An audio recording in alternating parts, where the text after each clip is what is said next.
Jumpa lagi bersama saya Frater Jimmy dalam permenungan pagi ini, Rabu 10 Juni 2020 dalam pekan biasa yang ke-10. Permenungan kita pada pagi hari ini diambil dari Injil Matius bab 5 ayat 17 sampai ayat yang ke-19.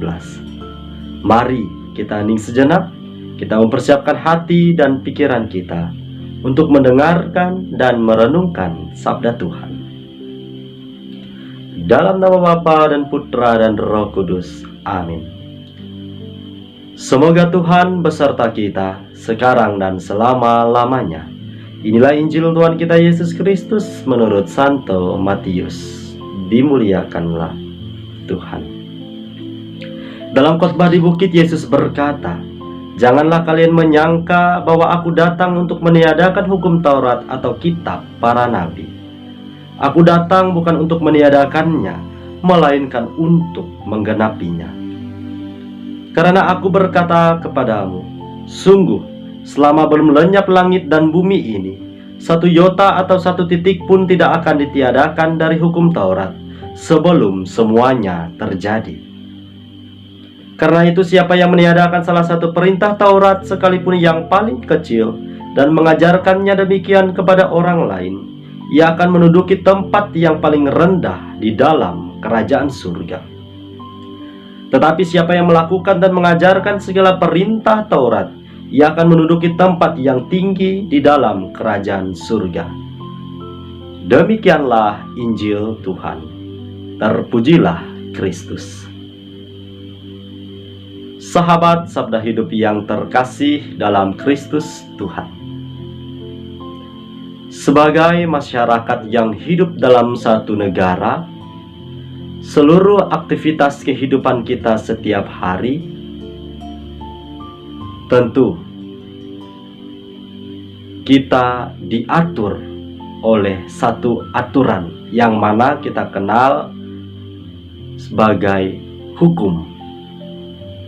Negara kita memiliki aturan hukum yang jelas. Adanya hukum tentu dimaksudkan untuk menciptakan hidup yang baik dalam kehidupan kita sehari-hari. Misal, ada orang yang mencuri,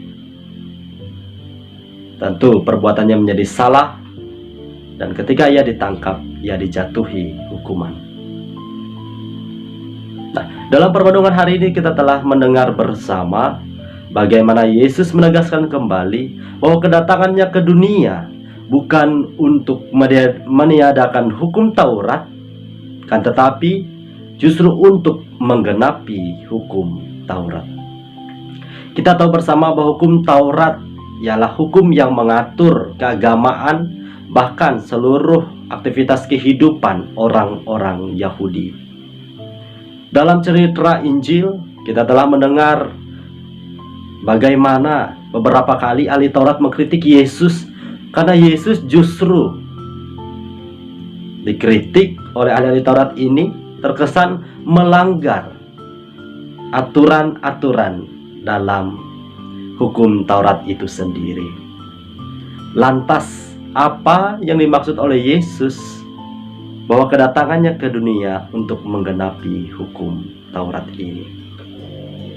Pada kesempatan ini saya ingin mengajak sahabat Sabda Hidup yang terkasih untuk merefleksikan bersama maksud yang Yesus sampaikan dalam Injil pada hari ini.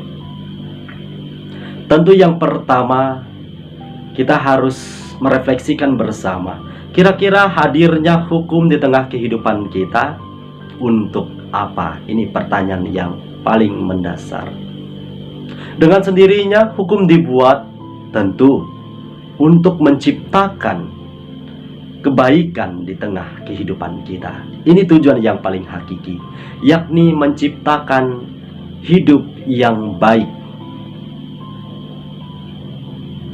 Meskipun dalam prakteknya kita melihat bahwa masih ada penyelewengan, masih ada ketimpangan dari proses penegakan hukum ini. Saya rasa inilah yang dimaksud oleh Yesus, bahwa Kita jangan selalu berpatok hanya pada isi dan muatan hukum itu sendiri.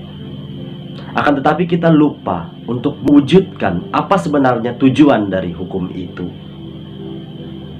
Seperti yang sudah saya katakan tadi, tujuan ialah untuk menciptakan hidup yang baik antar satu dengan yang lain.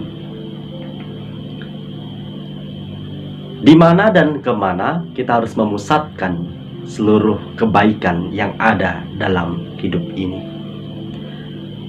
Tentu sebagai orang yang beriman, sahabat sabda hidup sekalian, dengan sendirinya kita harus memusatkan Kristus sebagai pusat dari kebaikan yang hendak kita peroleh, yang hendak kita bagikan.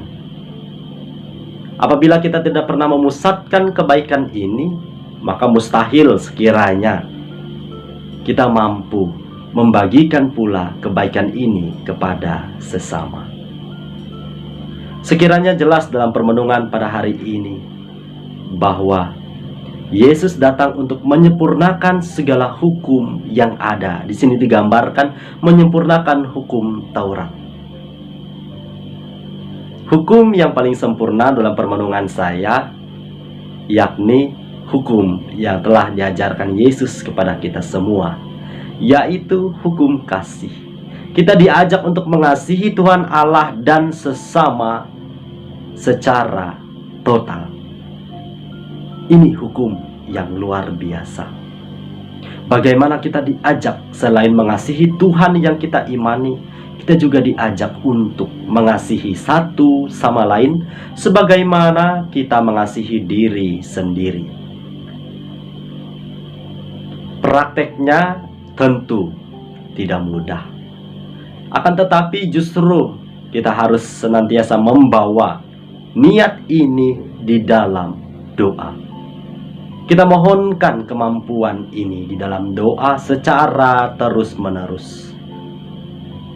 Mari kita berjuang setiap hari untuk menghadirkan kasih dan kebaikan yang telah kita terima dari Kristus Tuhan. Semoga permenungan pada pagi hari ini mampu membawa kita pada permenungan pribadi dan refleksi yang lebih mendalam, agar kehidupan iman kita dari hari ke hari kian mantap. Selamat beraktivitas saya ucapkan kepada seluruh sahabat sabda hidup yang terkasih. Semoga kita senantiasa berada dalam lindungan Allah yang maha tinggi.